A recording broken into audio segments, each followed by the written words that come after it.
What's the first All one? right, I'm going to have Mike help me with this one. So Okay. Mike, we're going to do chest presses on the ball. And I like using a stability ball because it does work your core. So I like more bang for your buck. So you're going to roll out. Keep your neck supported on the ball. You guys are doing a great job. Keep your butt up, Mike. Butt up. There we go. There you go. Look at that core work.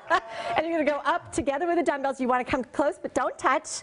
Come back down. You don't want to drop your elbow below your shoulder because then you're putting extra stress on your shoulders. So you're going to go up, then back down.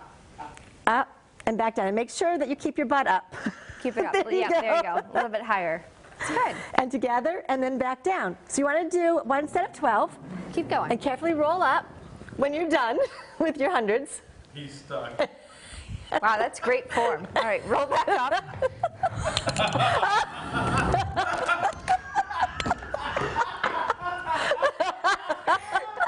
Well, that just happened. I didn't mean to do that. And only use a stability ball if you're used to it. Which clearly you are. You're a pro already. All right.